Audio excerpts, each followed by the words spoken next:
नमस्कार। गोवा के भविष्य निर्माण के लिए चुनाव में दिन रात मेहनत कर रहे भारतीय जनता पार्टी के सभी कार्यकर्ता साथी और गोवा के प्रबुद्ध भाई और बहनों, उत्तर गोयंतला, मोगाळ, गोयकारांक येवकार,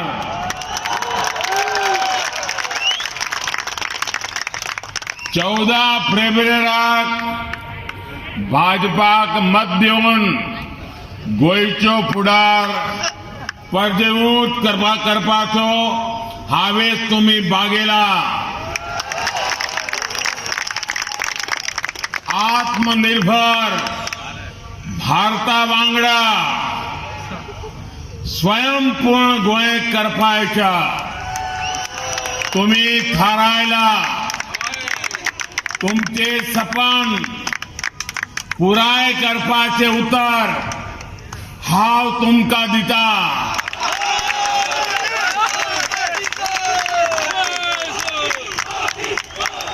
साथियों, ये भी मेरा सौभाग्य है कि यहां मंच पर आने से पहले मुझे मापुसा के संरक्षक अंगवाणी बोडगेश्वर जी के दर्शन करने का अवसर मिला। मैं देव बोडगर जी के प्रार्थना कर रहा हूं कि सभी के कल्याण में उनके आशीर्वाद बना रहे, यही कामना करता हूं। वाकई गोवा में आप सभी के बीच आकर मैं एक नई ऊर्जा से भर जाता हूं। यहां की हवाओं की बात ही कुछ ऐसी है।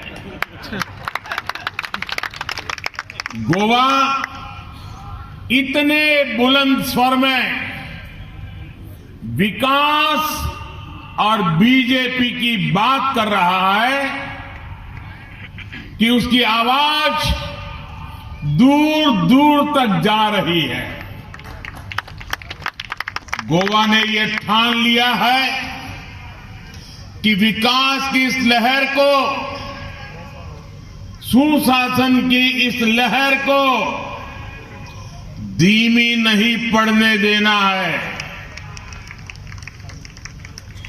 प्रमोद सावंत जी के युवा नेतृत्व में गोवा के गोल्डन भविष्य के लिए विकास की ये यात्रा ऐसे ही जारी रहेगी। 14 फरवरी को गोवा में एक बार फिर एक मतदाता कमल खिलाने के लिए भारी मात्रा में मतदान करने वाला है। मैं गोवा बीजेपी के सभी उम्मीदवारों को भव्य विजय की बहुत बहुत शुभकामनाएं देता हूं। साथियों, जब भी मैं गोवा आता हूं तो मेरे मित्र मनोहर पर्रिकर जी की कमी हमेशा खलती है। आप गोवा वासियों को तो उनकी कमी और भी ज्यादा महसूस होती होगी। मैं भाजपा के वरिष्ठ नेता स्वर्गीय फ्रांसिस डिसूजा जी, जिनके साथ काम करने का भी मुझे अवसर मिला, इनका भी स्मरण करता हूं। फ्रांसिस डिसूजा जी गोवा संस्कृति और भाजपा के विचारों के सच्चे प्रतिनिधि रहे। साथियों, देव बोडगेश्वर की मुझ पर असीम कृपा रही कि मेरे जीवन के महत्वपूर्ण पलों में गोवा की धरती को इतना निर्णायक बनाया। आज जो आप मुझे जिस रूप में देख रहे हैं ना, जहां मुझे देख रहे हैं, इसकी शुरुआत गोवा से हुई थी।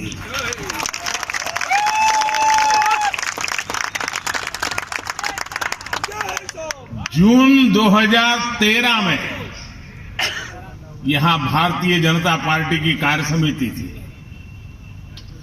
और जून 2013 में जब मैं गोवा की इसी धरती पर था तो भारतीय जनता पार्टी ने मुझे लोकसभा के चुनाव के लिए भाजपा की प्रचार समिति का प्रमुख घोषित किया था। फिर बाद में मुझे प्रधानमंत्री का उम्मीदवार भी घोषित किया गया था।